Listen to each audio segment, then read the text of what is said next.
Faith alone is the essence of the true Pure Land way, commonly known as Shin Buddhism. Persons who entrust themselves fully in Amida Buddha's primal vow of great compassion, the 18th vow, are assured of birth in the Pure Land of peace and happiness. This is the easy path created for lowly gifted, spiritual idiots like us, to get out of this crazy, dreadful cycle of birth and death. Essentials of Faith Alone is a wonderful tract written by Venerable Seikaku, Shinran Shonin's fellow, close disciple of Master Honen. In his notes regarding this marvelous text, our teacher Master Shinran has repeatedly exhorted us to listen deeply to Venerable Seikaku, who is already in Amida's land of peace and bliss. Let us proceed to read this inspiring text, directly from the collected works of Shinran, credited in the acknowledgement section, is presented in 4 separate videos, parts 1 to 4. Part 1. When persons aspire to free themselves from birth and death, and attain enlightenment, there are 2 routes open to them: the gate of the path of sages, and the gate of the Pure Land. The path of sages consists of performing practices and accumulating merit while living in this Saha world, striving to attain enlightenment in this present life. People who practice the Shingon teaching aspire to rise to the stage of great enlightenment with their present bodies. All followers who endeavor in the Tendai school seek to attain the enlightenment known as the stage of purifying the 6 sense organs in this life. Although such indeed is the final objective of the teaching of the path of sages, since the world has reached the age of the corrupt dharma and entered the period of defilement, not even a single person among millions can attain enlightenment in this present life. Hence, those who endeavor in the gate of the path of sages in the present age become weary and withdraw in their attempt to attain enlightenment of becoming Buddha with this present body. In remote anticipation of the birth in this world of Maitreya, the Compassionate One, they look to the dawning sky, 5,670,000,000 years in the future, or awaiting the appearance of even later Buddhas. They become lost in clouds of the night, of countless transmigrations, through innumerable kalpas. Or they merely yearn for the sacred sites of Vulture Peak, or Patalaka Mountain, where Avalokitesvara dwells, or for the small reward of another birth as heavenly or human beings. Although any spiritual relationship with the Buddha's teaching is admirable, immediate enlightenment seems completely beyond hope. What is longed for remains within the 3 worlds, and what is hoped for is still life within transmigration. Why should they undertake much practice and cultivate understanding, seeking such a small reward? Truly, is it not the result of the Dharma being too profound, and our understanding too shallow, having become so far removed from the great sage, Shakyamuni? Second, is the gate of the Pure Land, in which, directing the merit of practice in the present life, one aspires to be born in the next life, in the Pure Land, to fulfill the Bodhisattva practices, and become a Buddha. This gate meets the needs of people of these latter days. It is truly a marvelous path. But this gate is itself divided into 2. Birth through various practices, and birth through the Nembutsu. Birth through various practices means to aspire to be born in the Pure Land, through observing filial piety toward one's parents, serving one's teacher and elders, maintaining the 5 precepts, or 8 precepts, and practicing charity and patience, and also through such practices as the 3 mystic acts, Shingon, or the meditation exercise of the one vehicle, Tendai. One may attain birth through these practices, for all are, without exception, none other than practices for birth into the Pure Land. But in all of them, one aspires for birth by applying oneself relentlessly to practices. So they are called birth through self-power. If the practices are done inadequately, it is impossible to achieve birth. They do not accord with Amida's primal vow. They are not illuminated by the radiance of Amida's grasp. Birth through the Nembutsu is to aspire for birth through saying the name of Amida. Because this is in accordance with the Buddha's primal vow, it is called the act of true settlement. Since one is pulled solely by the power of Amida's vow, it is called birth through other power. If one asks, why utterance of the name is in accord with the Buddha's primal vow, we must recall the vow's origin. In the distant past, before Amida Tathagata became a Buddha, he was called Bhikshu Dharmakara.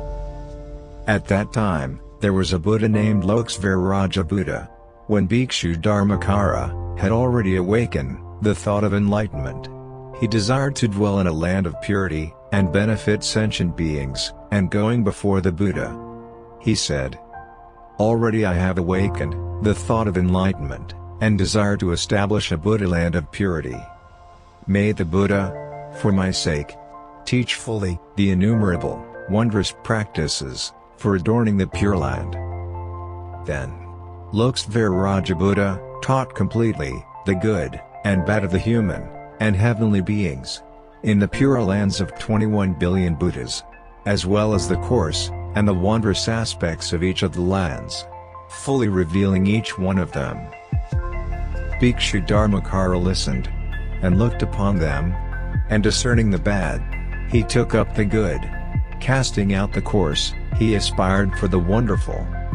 He, for example, discerned and rejected lands which contained the three evil paths, but he requested and selected, in the first vow, a world in which these three paths did not exist. We should understand that all the other vows were established in this manner.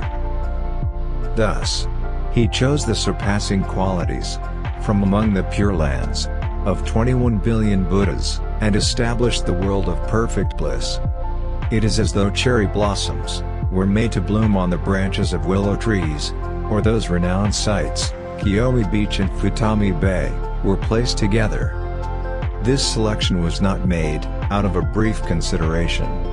It was the result of contemplation over the span of 5 kalpas. Thus, Dharmakara vowed to create a land most wondrous and adorned with purity. And he further contemplated, the creating of this land is to guide all sentient beings. Though the land be exquisite, if it is difficult for beings to be born there, it would go against the intent of the great compassion and the great vow. In seeking to determine the special cause for birth into the land of bliss, none among all the various practices is easily performed. If I were to select filial piety toward one's parents, those who lack piety could not be born. If I were to adopt the recitation of Mahayana Sutras, the illiterate would have no hope. If I determined charity and observance of precepts to be the causal act, followers who are stingy and greedy, or who break precepts, would be dropped. If I made patience or effort the act resulting in birth, those given to anger or sloth would be completely abandoned. The other practices are all likewise. Hence, in order that all foolish beings, both good and evil, may equally be born, and that they may all aspire for the land of bliss, I shall make simply the utterance of the 3 characters of the name Amida the special cause for birth therein. Thus, he completed 5 kalpas of profound contemplation, and first of all established the 17th vow, that all Buddhas shall say and praise the name. It is important to have a thorough understanding of this in regards to the vow, because he sought to guide sentient beings everywhere with his name. He vowed that his name be praised as the first step. If it were not so, since the Buddha has no desire for acclaim, what need would there be to be praised by all the Buddhas? Thus it is stated, "The sacred name of the Tathagata is exceedingly distinct and clear. Throughout the worlds in the 10 quarters it prevails. Solely those who say the name all attain birth. Avalokitesvara and Masthammaprapta come themselves to welcome them." Next, he established the 18th vow, the vow of birth through the Nembutsu, in which he declared that he would guide even people of 10 utterances. When we carefully reflect upon it, this vow is truly vast and profound. Because the name is composed of but 3 characters, it is easy to keep even for one, as foolish as Shakyamuni's disciple, Panthaka, and in its utterance. It makes no difference whether one is walking, standing, sitting, or lying down. Nor is discrimination made regarding time, place, or circumstance. Nor is distinction made between householder and monk, man and woman, old and young, good and bad. Who, then, is left out? Thus it is stated, Amida Buddha, in the causal stage, made the universal vow, "When beings hear my name, and think on me, I will come to welcome each of them," not discriminating at all between the poor and the rich and well-born. Not discriminating between the inferior and the highly gifted. Not choosing the learned and those upholding pure precepts. Nor rejecting those who break precepts and whose evil karma is profound.